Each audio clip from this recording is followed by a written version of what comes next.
Good morning maganda sa inyong lahat mga kanaknak. Today's video ay nandito tayo sa farm. Magpapaligo tayo ng ating mga manok. Napakainit po ng panahon ngayon, no? So tara, paliguan na natin. Ayan na po sila, nakalagay na sa limber. O yun, ayan na sila, napakainit ang panahon ngayon, no? Tingnan mo naman, yung mga dahon, tuyong-tuyo dito. Nandito yung mga tropa, o yan, pati tropa nakahubad na, o. Sobrang init nga ako ngayon, doble ingat po tayo.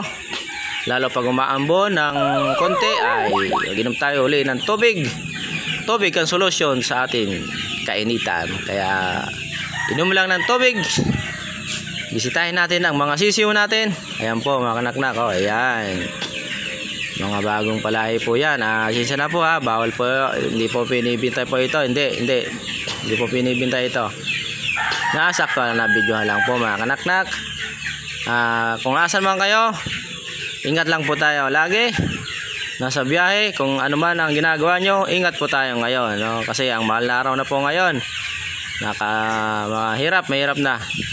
Kailangan ingat po tayo. Ayan, napaliguan na po yan mga manok na yan. Kasi manok nga, grabe init oh. Tao pa kaya, no?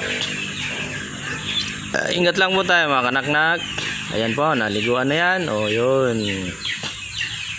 yan, lahat po yan kasi napakainit, grabe.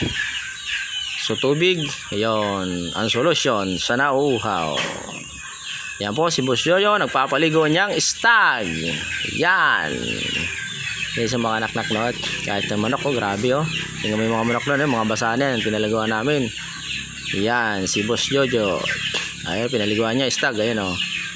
Napakahirap po. Sige po mga kanak, hanggang dito lang po. Ingat po kayo. God bless. Bye bye.